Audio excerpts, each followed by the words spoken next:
To find what you'd call a challenge in a Pokemon game, you're mostly stuck in imposing your own rules, like nuzlocking or turning to a mod. In Black and White 2, Game Freak tried to give players more of a challenge with, challenge mode for the games. Important trainers, like gym leaders, now have more Pokemon, which are at a higher level, and also have hold items too. While your mileage may vary on just how much of a challenge this brings to the game, I decided to see if Zekrom was up to the task of making it through the entire game and the post-game Elite Four rematch with as few battles as possible. Why Zekrom? Aside from its godly 680 base stat total, I hadn't yet tried a challenge with an electric Pokemon. And I figured for a challenge like this, you'd need to bring out the big guns. There's still a bit more context around the run to come, but if you want to skip straight ahead to the run itself, you can use the timestamps in the description. If we take a look at Zekrom's stats, it excels in its physical attack, with a total of 150. While its special attack is no slouch either, it makes the most sense to focus on its physicality because of the moveset we're going to use. Not only that, I did use the Pokehex tool to give this Zekrom perfect IVs and an adamant nature, purely because, in the end, you basically need those stats to make this run possible. When all things were said and done, this run came down to the wire. Your rematch with the Elite Four has Pokemon tapping out at level 83. If we look at its moves next, Zekrom learns a bunch of decent attacks, and while it can learn some good TMs, we never really have access to the truly great ones because they're locked behind the post-game or by trainer battles. As you'd expect, Dragon Rage will carry you pretty far in the early game. Thunderfang puts in some decent work too, but we're really holding out for moves like Fusion Bolt and Dragon Claw. Aside from that, Zekrom really doesn't have a great deal of move variety, and it will be clear why as we head through the game. Finally, let's just go over the rules. Rule number 1 is we can only use Zekrom in battle because it's a solo run after all, but we can capture other Pokemon for HM butler purposes. Rule number 2 is we can't use items in battle, but held items are fine. Number 3 is that a minimum battles run is defined as only battling the trainers / engaging in encounters that prohibit us from progressing the game. I marked them all in the spreadsheet in the description if you're interested. Number 4 is no save scumming, meaning we can't save in the middle of battles for a better result. We do save before Iris on the Elite Four rematch, but we'll cover her later. In kicking off the game, I'm doing the run in White 2 as opposed to Black 2 because it doesn't make too much of a difference in the end. What underpins this run, especially when we get to the Elite Four, is having a super specific plan to make things as consistent as possible. As far as the runs I've done have gone, this was perhaps the most consistent I've ever managed to make the Elite Four. It's a little difficult to articulate, but for most difficult battles, with the rules we've imposed on ourselves, there's often just one single thing that we can do to win, and if we don't do that, we just can't succeed. But we'll get there when we get there. As much as we'd like to start the game in challenge mode, Game Freak decided you had to earn either easy mode or challenge mode by completing the game in White 2, Black 2 respectively, and then you had to send a key to another player for them to unlock it. Thankfully, action replay codes exist and we can take the hassle out of that. We proceed through the start of the game, meeting Bianca, choosing a starter. I chose Tepig because in the grand scheme of things, your rival's team is absolute trash.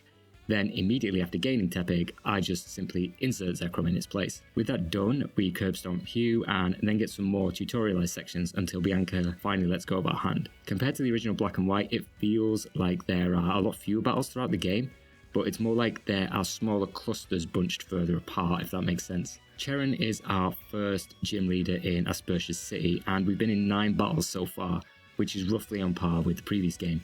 At this point, Zekrom has Dragon Rage, and its flat 40 damage is enough to steamroll anything for the foreseeable future. We can then proceed through the game as normal until we reach Virbank City and Roxy. While her team have a few levels on us, and Dragon Rage isn't a one-shot anymore, it's still enough to clear out a Pokemon.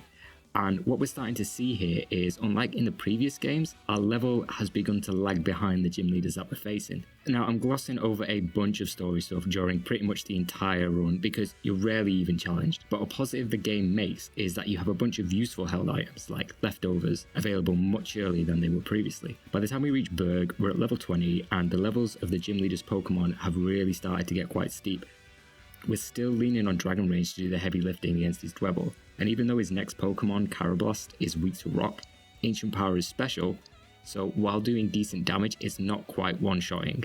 And I was holding out for the Ancient Power boost, which we do get on the second turn, and then we get another on the Shelmet. Despite Berg's Hyper Potion, we take it down, His final Pokemon, the Leavanny, despite all our boosts, is still pretty bulky with the ineffective moves we have at our disposal. Leavanny eventually puts us to sleep, but in the end, it's not done quite enough, so we're able to defeat it and get past Berg. Now, the most annoying thing about Nimbasa Gym is that the Pokemon you face will constantly paralyze you, meaning we are running back and forth to the Pokemon Center after pretty much every single battle. We do have a slight advantage with our electric typing and the fact we still have ancient power for the Emolga when we finally reach Alacia. When it eventually goes down, we get the Fluffy, and I know it's only a matter of time before one of these things uses Thunder Wave.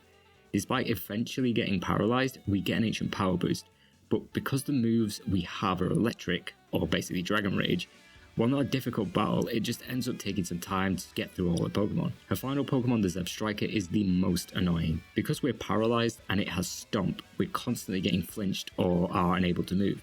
Even though we have the leftovers, it's just managing to chip away at our health.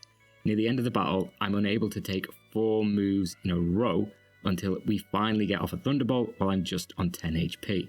However, up until now, we've not really had a particularly difficult time of it. It was at this time I was thinking maybe I didn't need to have perfect IVs for my Zekrom, and maybe this challenge could have been done with a Pokemon with lesser stats. By the end of the run, I did not hold that view, and against Clay, I was lucky this thing was pretty much as perfect as it could be. We reached Clay at level 30 and he has 4 Pokemon, with his highest being the Excadrill, which is around 6 levels above us. Not only that, all his Pokemon have these super annoying Bulldoze, and are generally resistant to all our moves. Our only good move, and I use that term lightly, is Dragon Breath. Thunderfang and Thunderbolt will be all but useless in this battle. Going in blind, I start with Dragon Breath against the Krokorok, and it's not even doing half damage. Krokorok can then use Bulldoze, which is taking on just under half our HP. We then get Torment, which is even worse because there's only so long we can switch between Ancient Power and Dragon Breath. After a bunch of struggling, we get past the Krokorok and then comes out Onix. We're on 38 HP. Onix outspeeds and uses Rock Slide. Of course, we get flinched.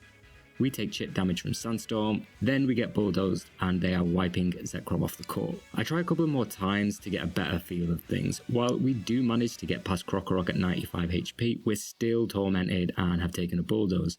Despite getting flinched and taking damage, Leftovers is helping and we eventually defeat the Onix and make it through to the Sandslash at 94 HP.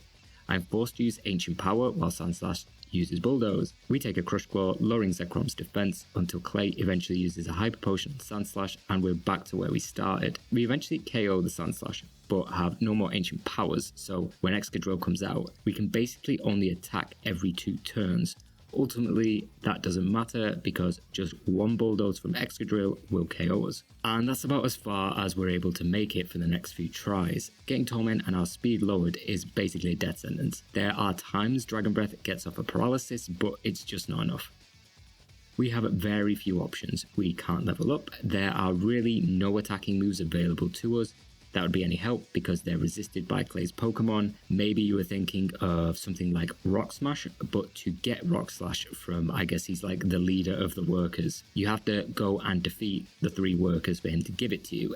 Compared to Dragon Breath, it's not really going to make up the damage, so ultimately it's not worth taking a hit on battles. At one point I tried using the Balloon instead of Leftovers, but it's kind of useless when the opposing Pokemon can just get in a hit and pop it anyway. For those of you that don't know, the Balloon is an item which if your Pokemon is holding it, it won't be damaged by ground moves. However, if it is hit by any other attack, the Balloon will then pop and you're, vulnerable again. In one instance, I tried Rock Tomb because at least I could try to mitigate some of the speed loss that was going on. Again, it's just not useful in the long run and didn't help our fight. We do have some rare candies, but I'm worried about the end game later on and don't think it'll make a world of difference. However, instead of focusing on attacking moves, maybe there's another way in more defensive moves.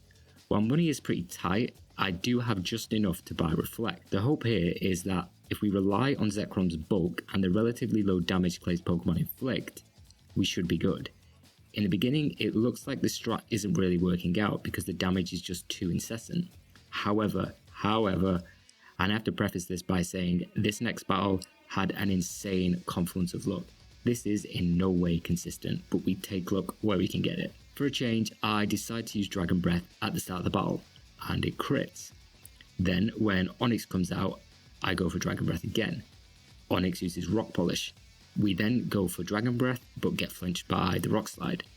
Onyx then goes for it again, but we don't flinch, and we can then use Dragon Breath to KO it. We're now on Sandslash with 34 HP. Now I set up the Reflect. Sandslash uses Home Claws. Next, we hit with Dragon Breath and get the Paralysis. Sandslash is then paralyzed. I go for Ancient Power to get it in range, and we get the boost. We are finally hit with Bulldoze, but we still outspeed and can use Dragon Breath for the KO. When Excadrill comes out, we're on 100 HP. I basically have no effective moves against it, so I just use Dragon Breath. It does pathetic damage, but it gets off the Paralysis. Excadrill then uses Bulldoze, but the combo of Leftovers and Reflect is really carrying us through this battle. Despite the Bulldozes, we're still quicker and can set up another Reflect. I use Ancient Power and we get the boost again. Dragon Breath is doing okay damage now, around a fifth maybe, but soon our Reflect wears off and Zekrom's at 15 HP. Clay then uses a Hyper Potion. I'm thinking about setting up Reflect again, but it's going to be pretty pointless, so I just keep going with Dragon Breath. However, after another, I do set up the Reflect. Excadrill uses Bulldoze, leaving me on 11 HP, and I probably would have been KO'd without it. I use Dragon Breath again, and it does over half damage. Excadrill is then finally paralyzed. Then the second Dragon Breath just doesn't do enough to KO it. Excadrill gets paralyzed again. We use a final Dragon Breath, and it's somehow over. Insane luck.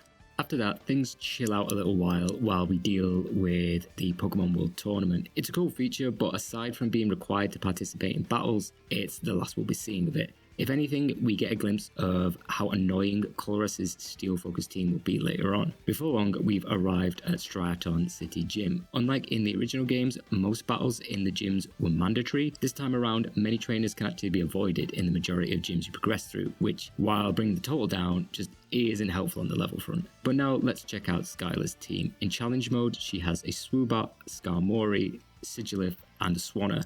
While in theory we have a good matchup against her, we're over 7 levels below her weakest Pokemon. Throughout all of this, we still have the same setup since facing Clay in Driftveil.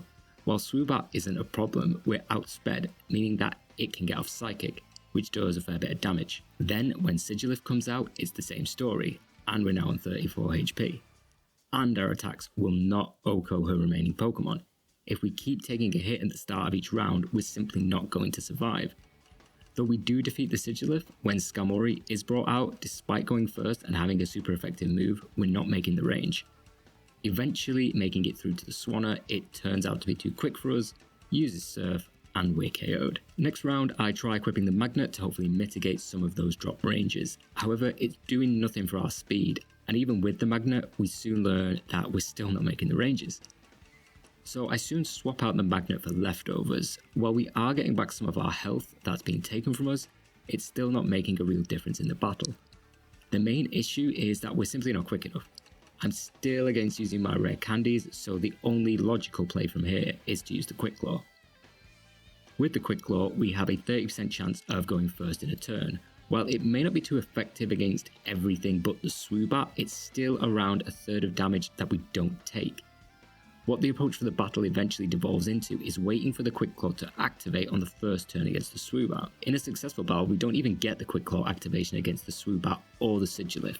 For the latter, it ends up being a crit that sends us through after Sigilyph uses Psychic. We then get another crit when the Skarmory comes out, which combined must be like a 3% chance. Leveling up to 35 and meeting Swanna on 33 HP, it's not looking great. Finally, we get the Quick Claw activation, allowing us to go first with Thunderfang, which turns out to be a one-shot. While not as lucky as Clay, we definitely had some on our side. After Mistratlan, there is a ton of story stuff that we have to play through, which mostly introduces us to the new areas created for Black and White 2. When we eventually arrive in Opelucid, regardless of your version, you'll be facing Drayden, because Iris is the reigning champ. With Zekrom being part dragon, we're actually at quite a big disadvantage in this gym. Our opponents have moves that are super effective against us, and the best dragon move that we have, Dragon Breath, is relying more on our special attack, which pales in comparison to our physical stat. Not to mention, one of the more frustrating battles in this gym is the choice you have between a triple battle and a rotation battle. The former is pretty impossible to win, given the fact you're forced to use your other Pokemon and have no way of mitigating any damage from enemy Pokemon triple teaming you. If you're some kind of challenge purist, then this would fail the solo challenge. Honestly, before this, there are mandatory double battles that are part of the story, so we could have just said we failed it there, but I'm not going to be that pedantic. Ultimately, before facing Drayden, we go with the rotation battle because it allows us to essentially stick to just Zekrom and just munch through the other trainers' Pokemon like they're on some kind of lazy Susan. Oh, and we did get the lucky egg from Juniper when we visited Celestic Tower, which has been pretty mandatory so far. The first time we tackled Drayden, we're 7 levels below his first Pokemon, Druddigon. Despite Dragon Breath being super effective, it does less than half damage, and all his Pokemon resist our other moves. Combine that with his Pokemon doing pretty decent damage, we're not having a good time. I'm even having trouble just getting past the Druddigon. Obviously, something has to change. I did pick up the Draco Plate before, so I decided to equip that. Now, Dragon Breath takes off more than half of Druddigon's HP. However, with a berry, it's still messing up our ranges. Despite that, we've managed to finally defeat it and make it to the Flygon. Outspeeding us, Flygon uses Earth Power. Being one of our weaknesses, it shaves off well over half HP. Our Dragon Breath ends up doing about the same to it, but I'm pretty skeptical we're making it past the Flygon. However, the next time we attack, we go first, so I guess it was a speed tie. We level up and then Altaria comes out. While we do outspeed it, we don't knock it out, allowing Altaria to use Dragon Pulse and absolutely demolish us. I try the battle again and again and keep getting the same results. Our moves just aren't powerful enough. It'd be great if we had Dragon Claw, but we're over 10 levels away from accessing it. I touched on it earlier, but this is one of the occasions where there is simply one possible route to victory. And if we don't do a very specific thing, then we don't win. The key to unlocking this battle with Drayden lies in collecting shards, blue shards. While there are instances where you can get the shards from Joint Avenue, the shop building minigame introduced in this game, and maybe finding them as hidden items, the most reliable way to accumulate these shards are in the tunnels. When you're in a tunnel like Relic Passage. Any tunnel will do, but I ended up choosing Relic Passage just because, I don't know, I felt like it. When you're spelunking in a passage, dust clouds have a chance of appearing. You're more likely to find an enemy here, but on other occasions, you can find a shard of a random colour. So I grabbed some max repels and then spent the better part of, an hour shard hunting until I had 10 of the damn things. With my shards, I then flew to Lentimas Town, where you can find a move tutor who takes payment in blue shards. For this particular move tutor, we can learn a move, Dragon Pulse, a base 90 damage special attack compared to Dragon Breath's 65 damage. As far as I was aware, it was literally the only move I could use to even have a chance, and I did the calculations. So now with Dragon Pulse and the Draco Plate, we return to Drayden. For the first attempt, I go for an Ancient Power, hoping for the boost, but I assume that Dragon Pulse still isn't a one-shot. We get Crunch from Druddigon in return. Next turn, when I go for Dragon Pulse, we just miss the range. Druddigon uses Revenge, and we're down to 62 HP. I use Ancient Power. It's pathetic. We lose. But we can see the difference Dragon Pulse makes. We just have to be more consistent with our moves. The very next battle, I start with Ancient Power again, and this time we get that boost. Now, when we use Dragon Pulse, we easily make the range. When Flygon comes out, we obviously outspeed and can one-shot. Next, when the Altaria floats towards us, we line up another Dragon Pulse and get the Oko again. Now it's Drayden's final Pokemon, the Haxorus, and despite having awesome attack, its defenses are pretty poor, meaning we can just unleash another Dragon Pulse and that is it gone. See how easy that was? Once again, we have to soldier through a bunch more plot until we eventually find ourselves in a new area of the game, Humalau. The only thing standing in our way of the final badge in the Elite Four is a Water-type gym leader. I am glad I didn't choose Reshiram for this. By the time we reach Marlon, we're level 51 and have just been in 57 battles. For some perspective, when you fought the 8th gym leader in the original Black and White, you had been in around 100 battles, so we fought around 50% fewer battles this far. Marlon's team is pretty much a joke at this stage. His Whale Lord is no match for Zekrom's recently learned Fusion Bolt. So much so, I didn't even equip the magnet.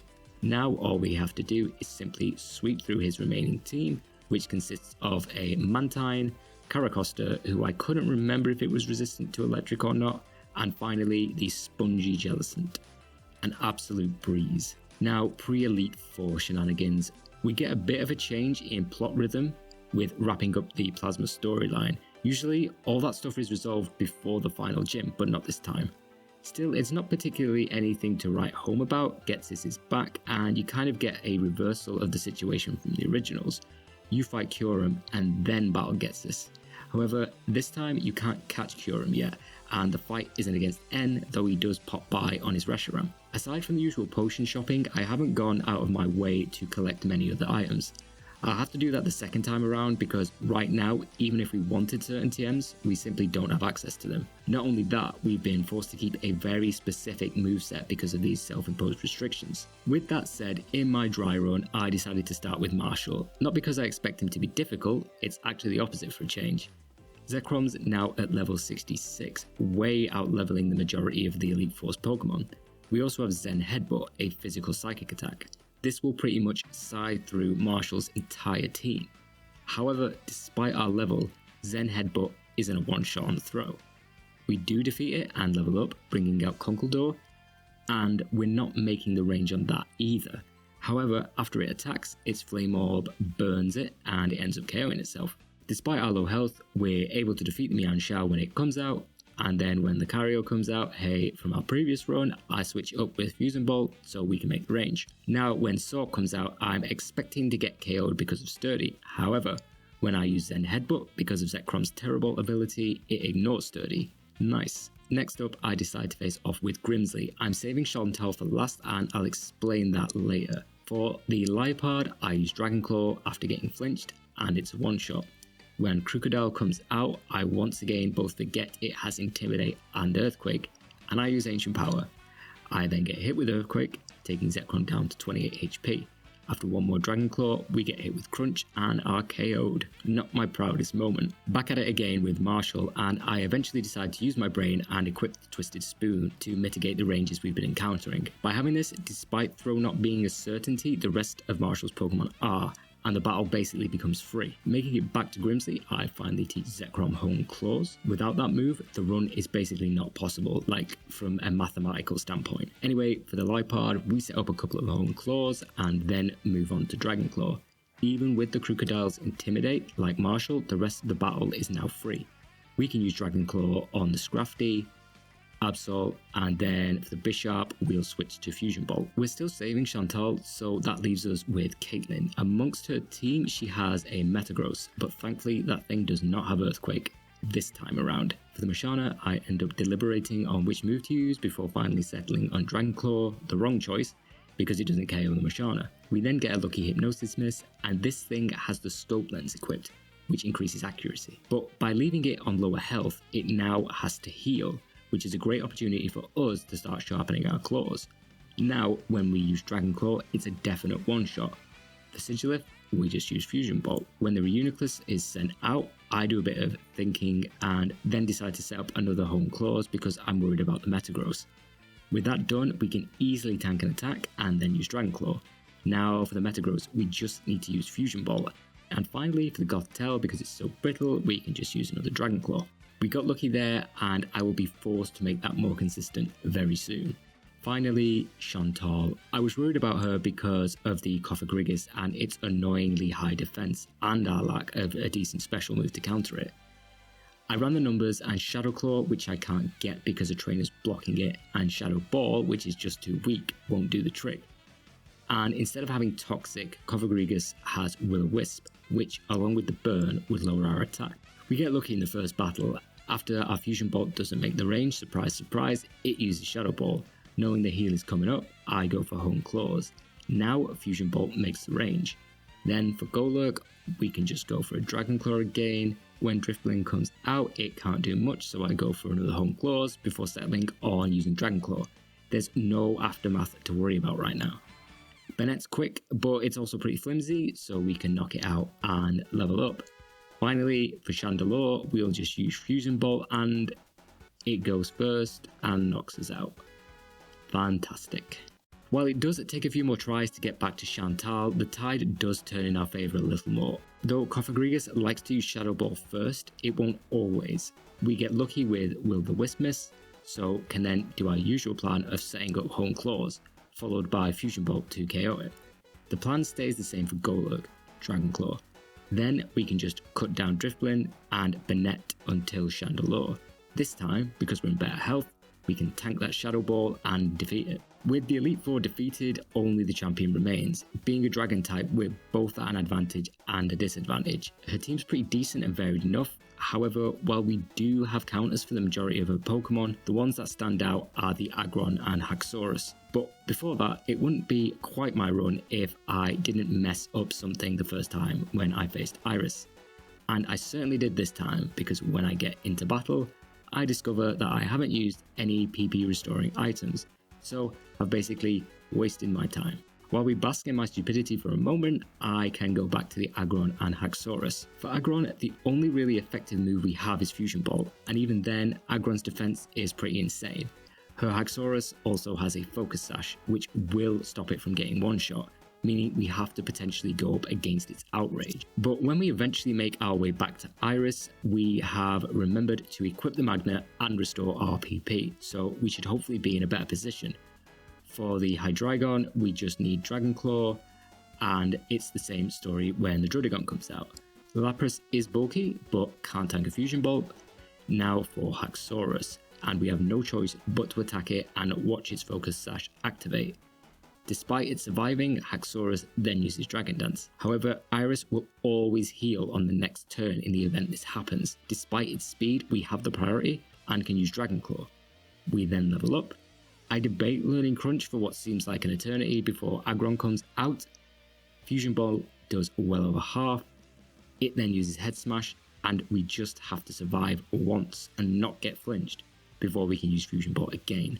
Finally, we just have the Archeops, and that is no problem at all. And that's it. We are now the champion. But while the credits roll, it's worth talking about the post-game because there is a ton of it, and we won't be touching any of it. You can go battle older, catch legendaries, visit the towns that you couldn't access before, it goes on and on. However, we technically don't have to do any of it if you just simply want to head back and challenge the Elite Four again. I primarily don't engage with all that stuff because the rematch with the Elite Four is technically the toughest set of battles that now remain, and they're tweaked slightly for challenge mode. Before I eventually engage with the Elite Four again, I do round up a few more rare candies, but that's about it.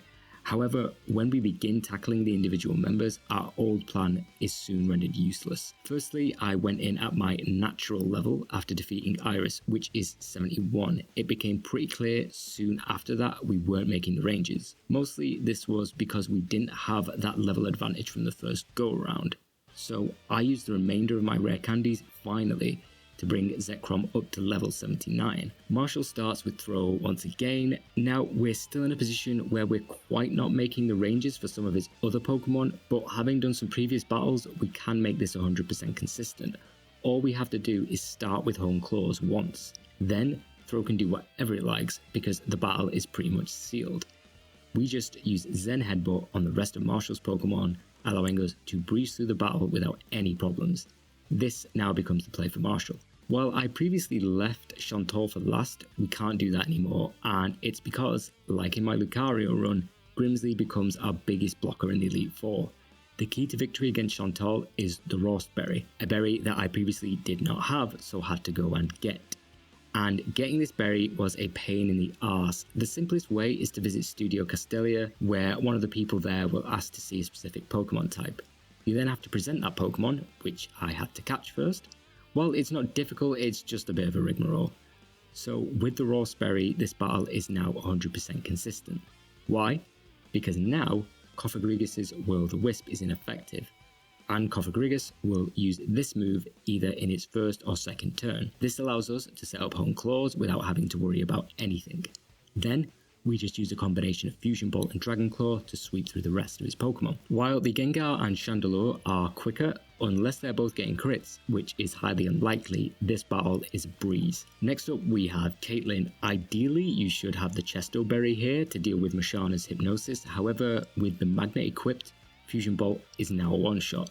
But you still need one round of Home Claws to make Metagross and Oko. But we're able to tank an Earthquake, so again, this is mostly a free battle. Now for Grimsley. His team has changed a little from last time. What works in our favour is having the Honchkrow out first. But Honchkrow's ability is Super Luck, which gives it a heightened crit chance, and it also has the Scope Lens.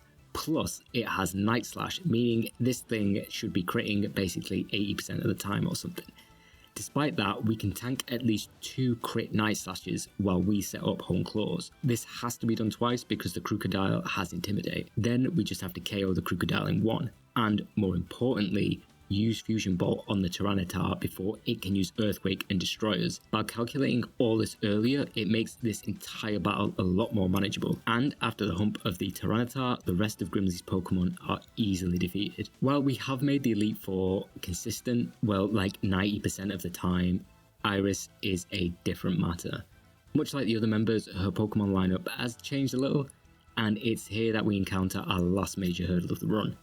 And it's all down to one Pokemon, Iris's Salamence. While we can use Dragon Claw to deal with the Hydreigon, when Salamence rocks up, we get hit with Intimidate.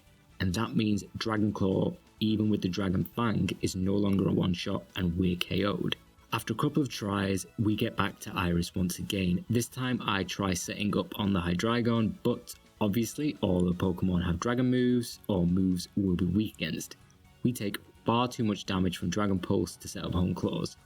So while we can knock out the Salamence and even Lapras with Fusion Bolt, Haxorus comes out. Its Focus Slash means that we have to take a hit, and 9 times out of 10, it's going to knock us out. And the Salamence doesn't have a problem knocking us out with Draco Meteor either. So what are our options? A Focus Band of our own? Locked behind battle points. Draco Meteor from Drayden? Not powerful enough. A White Herb? Locked behind battle points too. We need to be able to make that range, and despite some proteins and doing what I can with Joint Avenue, the easiest route to victory, firstly, is grabbing the 2 remaining rare candies that I can. The rest of them are locked behind progressing quite far into the post-game or generally blocked by battles. What I eventually do is strategically save the 2 remaining rare candies I have for after I've defeated the Elite Four, and then I use them just before facing Iris. Now we're at level 85. When we go into battle, we use Dragon Claw on the Hydreigon. When Salamence comes out, we can take it out now with Dragon Claw. But when Lapras comes out and we use Fusion Bolt, it's not a one-shot. We get put to sleep. Lapras is then healed and eventually uses Blizzard to take off a fair chunk of our health. It then eventually KOs us.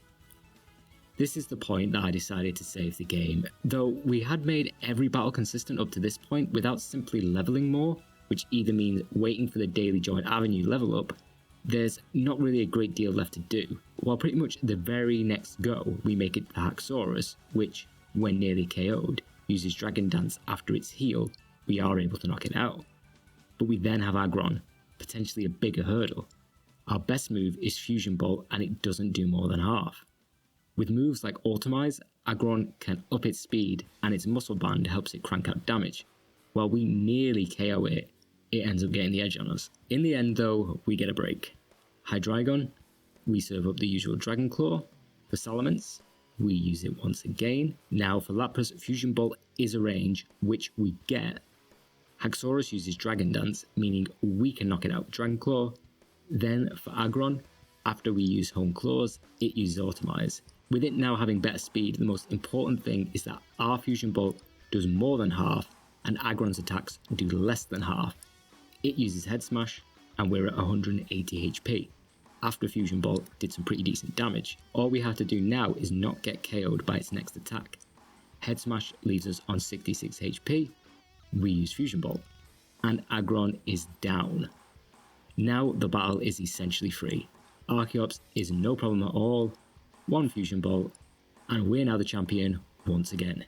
So at the end of all that, we've been in a total of 90 battles. For the original games, after the second round of the Elite Four, you'd be on 116. I think that if we had not had a perfect Zekrom for the run, it would have been much more difficult, though I'm not sure if it would have been totally impossible. Because of the inability to do decent EV trading, you're at the mercy of IVs and stat items a lot more than in a regular run. While the majority of the run did have fairly easy battles, it was perhaps the strictest in terms of basically only having one very specific strategy you could use to get past certain opponents.